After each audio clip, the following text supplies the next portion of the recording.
Welcome back to another December Daily Gaming Radar. And today we bring you a game from Catalyst Game Studios. For 2 to 4 players, should run 60 to 90 minutes, and is good for ages 13 and up. And that game, my friends, Shadowrun Sprawl Ops. From the publisher, Shadowrun Sprawl Ops is a competitive game for 2 to 4 players that can be played in 60 to 90 minutes.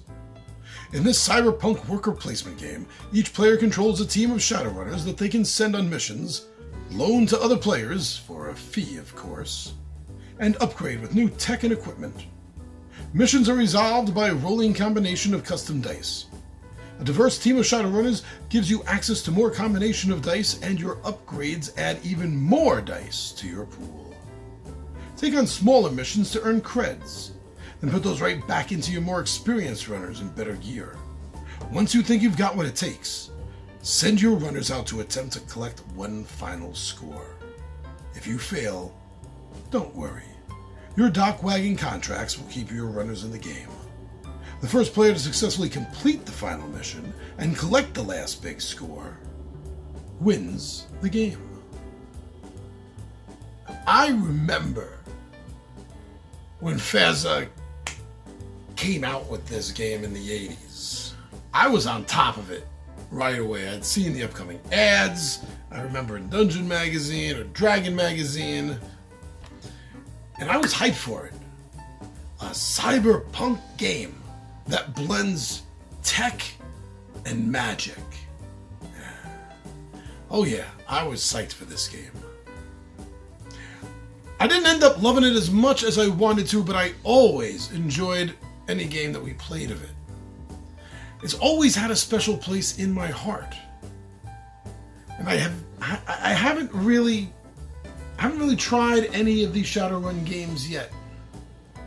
But this one, everything about this caught my attention and made me decide this is going to be the Shadowrun board game that I'm finally going to want to get.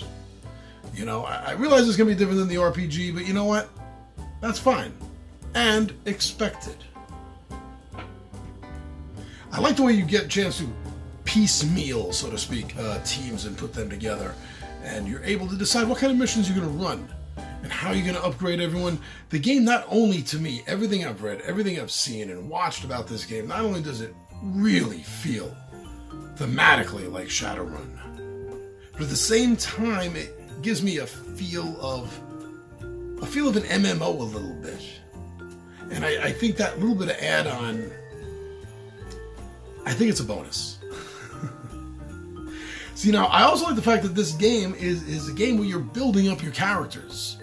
And you're trying to make them better, and with equipment, with skills. But unlike a lot of games like that, that's not really the purpose. This isn't so much as a race to see who can do the best build first. It's more of a race about who can build up good enough to beat the final mission. So you're not just trying to outmuscle the other player. You know, you have to watch that clock. You know, you see that they're upgrading, you might want to upgrade too. But really, do you have to? Or are you just part of this arms race, so to speak? And it's, you know, at its heart, it's also a dice chucker. I love chucking dice. You know, who doesn't? So yeah, a lot of it for me is the theme, the IP that they're using. But I honestly believe, since I was able to get people into Shadowrun who hadn't played it, didn't even know about it, I feel the same way about this. Even though I'm going to be bringing this game to the table one day when I get it, and having the other players play it, and none of them who I currently play with have played Shadowrun, I think they're really going to get into this whole world. I really do. It's very easy to get into. So that's it. Now, this game is worthy enough for my radar, and I think it just might be worthy enough for yours as well. Shadowrun Sprawl Ops by Catalyst Game Labs.